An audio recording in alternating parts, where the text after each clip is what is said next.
Friends, అందరికీ నమస్కారం. ముందుగా ఈ వీడియో చూస్తున్న వారందరికీ థ్యాంక్స్ అండి. వీడియో నచ్చితే లైక్ చేసి కామెంట్ చేయండి, అలాగే సబ్స్క్రైబ్ కూడా చేసుకోండి. వినాయక చవితి భాద్రపద శుద్ధ చతుర్థి నాడు ఎందుకు వస్తుంది, దాని వృత్తాంతం ఏంటి, విఘ్నేశ్వరుని ఆధిపత్యం ఎలా వచ్చింది, ఋషిపత్నులకు నీలాపనిందలు ఎలా కలిగాయి, శమంతకమణి కథ, ఇలాంటి విషయాలన్నీ ఈ వీడియోలో తెలుసుకుందామండి. వీడియో స్టార్ట్ చేద్దాం. కొన్ని వృత్తాంతం అండి. కైలాసంలో పార్వతీదేవి అభ్యంగన స్నానం ఆచరిస్తూ తన శరీరం నుంచి వచ్చిన నలుగు పిండితో ఒక బాలుణ్ణి చేసి ప్రాణం పోస్తుంది. తన స్నానానికి వెళ్తూ ఆ బాలుణ్ణి వాకిలికి కాపలాగా పెట్టి వెళ్తుంది. శివుడు నందివాహనుడై వచ్చి లోపలికి వెళ్తుండగా బాలుడు అడ్డుకుంటాడు. లోపల తమ మాత స్నానం ఆచరిస్తున్నది, ఎవరూ వెళ్ళరాదని అడ్డుకుంటాడు. శివుడికి కోపం వచ్చి ఆ బాలుణ్ణి తన శూలంతో నరికి లోపలికి వెళ్తాడు. విషయం తెలుసుకున్న పార్వతీదేవి ఆ బాలుని దగ్గరికి వచ్చి శోకిస్తుంది. అంత శివుడు తను తెచ్చిన గజాసురుని తలను బాలునికి అతికించి ప్రాణం పోస్తాడు. ఆయనకు గజాననుడు అని పేరును కూడా పెడతారు. అతన్ని పార్వతీదేవి పరమేశ్వరులు ప్రేమగా పెంచుకుంటూ ఉంటారు. కొన్ని రోజులకు పార్వతీ పరమేశ్వరులకు కుమారస్వామి జన్మిస్తాడు. అతను మహాబలశాలి. అతని వాహనం నెమలి. ఇతను దేవతలకు సేనా నాయకుడై ప్రఖ్యాతిగాంచాడు. ఈశ్వరునికి ఆధిపత్యము ఎలా వచ్చింది? ఒకనాడు దేవతలు, మునులు పరమేశ్వరుని ప్రార్థించి విఘ్నములకు ఒక అధిపతిని అధిష్ఠించమని విన్నపించుకుంటారు.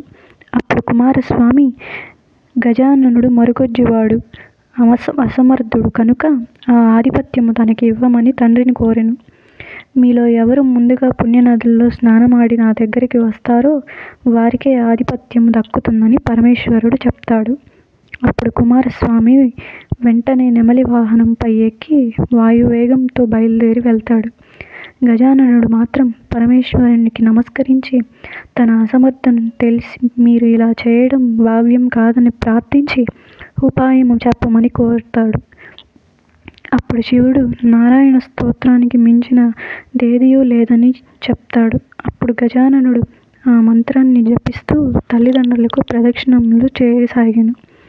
కుమారస్వామి గంగా నది దగ్గరకు వెళ్ళగానే తనకంటే ముందుగానే గజాననుడు స్నానమాచరించి తిరిగి పైకి రావడం చూసి ఆశ్చర్యపడతాడు. అలాగే అన్ని పుణ్యనదులలో జరగడం చూసి కుమారస్వామి కైలాసమునకు రాగానే అక్కడే ఉన్న గజాననుని చూసి తండ్రి మహిమను, అన్నగారి మహిమను తెలియక అలా మాట్లాడుతినని క్షమింపమని కోరెను. ఆధిపత్యము అన్నగారికే ఇవ్వమని ప్రార్థించెను. అప్పుడు పరమేశ్వరుడు భాద్రపద శుద్ధ చతుర్థి నాడు విఘ్నేశ్వరునికి ఆధిపత్యం ఇచ్చెను. అంత వినాయకుడు ఆ రోజు కుడుములు, ఉండ్రాళ్ళు, మున్నగు పిండి వంటలు, పాలు, టెంకాయలు, తేనె మొదలగున అన్నీ తిని కొన్ని వాహనానికిచ్చి కొన్ని చేతిలో పట్టుకొని సూర్యాస్తమయం సమయానికి కైలాసానికి వస్తాడు. తల్లిదండ్రులకు పాదాభివందనం చేయడం కష్టమవడంతో శివుని తలపై ఉన్న చంద్రుడు వికటాట్టహాసంగా నవ్వెను. అంత వినాయకుడు గర్భము పగిలి లోపలున్న కుడుములు, పిండి వంటలు అన్నీ బయటపడెను. అతను చనిపోయెను. అప్పుడు పార్వతీదేవి కోపముతో చంద్రుణ్ణి చూస్తూ, పాపాత్ముడా, నీ దృష్టి తగిలి నా కుమారుడు మరణించెను కనుక నిన్ను చూసిన వారు పాపాత్ములై నీలాపనిందలు పొందుదురని శపించెను. పత్నులకు నీలాపనిందలు ఎలా కలిగాయి? ఆ సమయంలో ఋషులు వారి పత్నులతో యజ్ఞం చేసి అగ్ని ప్రదక్షిణం చేస్తుండగా అగ్నిదేవుడు వారిని చూసి మోహిస్తాడు. అప్పుడు అగ్నిదేవుడి భార్య స్వాహాదేవి గ్రహించి అరుంధతి రూపము తప్ప మిగతా వాళ్ళ రూపంతో తనే అగ్నిదేవుని దగ్గరకు వెళ్తుంది. ఇది చూసి ఋషులందరూ తమ పత్నులనే వదిలేస్తారు. పార్వతీదేవి శాపం తర్వాత ఋషిపత్నులు చంద్రుని చూడటం వలనే ఇలా జరిగిందని తెలిసి ఋషులతో కలిసి బ్రహ్మదేవుడు కైలాసమునకు వెళ్ళి ఉమామహేశ్వరుల్ని పూజించి వినాయకుని బ్రతికించి దేవతలంతా పార్వతీదేవిని నీవు పెట్టిన శాపం లోకానికి ముప్పు వచ్చినదని దానిని ఉపసంహరించమని ప్రార్థించిరి. పార్వతీదేవి తన కుమారుణ్ణి చేరదీసి ముద్దాడి ఏ రోజు వినాయకుడిని చూచి చంద్రుడు నవ్వెనో ఆ రోజు చంద్రుణ్ణి చూడకూడదని శాపమును ఉపసంహరించెను. అందరూ సంతోషించి భాద్రపద శుద్ధ చతుర్థి నాడు మాత్రమే చంద్రుణ్ణి చూడకుండా కాలం గడుపుతున్నారు. అంతకమణి కథ. ద్వారకా నగరంలో శ్రీకృష్ణుడు నారదుడితో మాట్లాడుకుంటూ సాయంత్రం అయ్యింది. పార్వతీదేవి శాపం వలన చంద్రుణ్ణి చూడకూడదు, నేను బయలుదేరుతానని నారదుడు కృష్ణుడికి చెప్పి వెళ్ళిపోతాడు. కృష్ణుడు ద్వారకా నగరంలో ప్రజలకు ఈరోజు చంద్రుణ్ణి చూడరాదని చాటింపు వేయిస్తాడు. కృష్ణుడు క్షీరప్రియుడు అయినందువల్ల పాలు తీస్తున్నప్పుడు ఆ కుండలో చంద్రుని ప్రతిబింబాన్ని చూస్తాడు.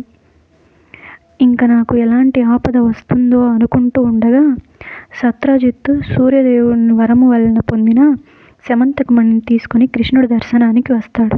అప్పుడు కృష్ణుడు ఆ మణిని ఈ రాజ్యానికి ఇవ్వమని కోరుతాడు. సత్రజిత్తు తిరస్కరించి వెళ్ళిపోతాడు. ఒకనాడు సత్రజిత్తు తమ్ముడు ప్రసేనుడు ఆ మణి వేసుకొని వేటకు వెళ్తాడు. అక్కడ ఒక సింహం అది మాంసాహారం అనుకుని దాన్ని తీసుకొని పోవుటలో తన తమ్ముడు మరణిస్తాడు. సింహం దాని దగ్గర నుంచి ఆ మణిని ఒక భల్లూకము తీసుకొని పోయి తన కుమార్తె అయిన జాంబవతికి ఆట బొమ్మగా ఇస్తాడు. సత్రజిత్తు మణి ఇవ్వలేదని తన తమ్ముడిని కృష్ణుడే చంపాడని నిందిస్తాడు. ఆ నిందను విని శ్రీకృష్ణుడు అడవికి వెళ్ళి మణిని వెతుకుతాడు. ఆ మణి ఒక భల్లూకము దగ్గర ఉన్నదని తెలిసి దానితో యుద్ధము చేసి జాంబవంతునికి మోక్షం ప్రసాదించి మణితో పాటు జాంబవంతుని కూడా తన అర్ధాంగిగా చేసుకొని బయలుదేరి సత్రజిత్తు రాజ్యానికి వెళ్ళి జరిగింది చెప్పి మణిని అప్పగిస్తాడు. సత్రజిత్తు తను చేసిన పనికి తన కూతుర్ని అయిన సత్యభామనిచ్చి పెళ్లి చేసుకోమని కోరెను. శ్రీకృష్ణుడు శుభముహూర్తాన ఆ ఇద్దరిని పెళ్ళాడిరి. అక్కడికి వచ్చిన వారు, మీరు సమర్థులు కనుక నిన్నను పోగొట్టుకున్నారు, మేము ఎలా పోగొట్టుకునేదము అని అడగగా శ్రీకృష్ణుడు భాద్రపద శుద్ధ చతుర్థి నాడు వినాయకుడిని పూజించి తలపై చల్లుకొని పొరపాటున ఆ రోజు రాత్రి చంద్రుణ్ణి చూసినను ఎలాంటి దోషము కలుగదని కృష్ణుడు సెలవిచ్చెను. సర్వేజన సుఖినో భవంతు. Thanks for watching this video.